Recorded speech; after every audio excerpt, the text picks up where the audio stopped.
நெடுங்கணி வவுனியா வடக்கு பலநோக்கு கூட்டுறவு சங்கத்தின் ஊழியர்கள் இன்று உண்ணாவிரத போராட்டம் ஒன்றை முன்னெடுத்திருந்தனர்.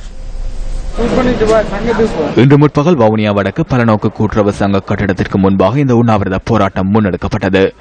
வவுனியா வடக்கு பலநோக்கு கூட்டுறவு சங்கத்தில் முறைகேடுகள் இடம்பெறுவதாக உண்ணாவிரத போராட்டத்தில் ஈடுபட்டவர்கள் குற்றம் சுமத்தினர்.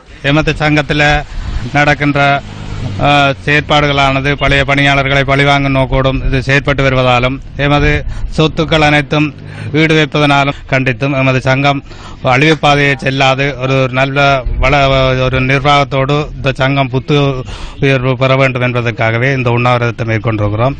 இதற்கான தீர்வு கிடைக்கின்றனைக்கும் எங்களோட உண்ணாவிரத போராட்டமானது கைவிடப்பட மாட்டாது என்பதை தெரிவிக்கின்றோம். இதன் நோக்கம் எமது சங்க நிர்வாகமும் அங்கே சங்க முகாமையும் எமது பணியாளரை பழிவாங்குவது, அடிக்கடி இடமாற்றங்கள் போட்டு துன்புறுத்தலை கண்டு இது சம்பந்தமாக மேலதிகாரிகளுடன் நாங்கள் கடிதம் மூலம் தெரியப்படுத்தியும் இதுவரையில் எதுவும் வர முடிவில்லை. உண்ணாவிரத போராட்டம் இடம்பெற்ற இடத்திற்கு வருகை தந்த பாராளுமன்ற உறுப்பினர் செல்வம் அடைக்கலநாதன் இந்த பிரச்சினை தொடர்பில் வடமாகாண கூட்டுறவு அமைச்சர் போனா ஐங்கரநேசருடன் ஆலோசித்து தீர்வொன்றை வழங்குவதாக உண்ணாவிரதத்தை முன்னெடுத்தவர்களிடம் உறுதியளித்துள்ளார். இது தொடர்பில் வவுனியா வடக்கு கூட்டுறவு சங்கத்தின் தலைவரிடம் நியூஸ் ஃபர்ஸ்ட் வினவியது. இதுவரை அவர்களின் உண்ணாவிரதம் பற்றி எந்தவித முன்னறிவித்தலும் தராதபடியால்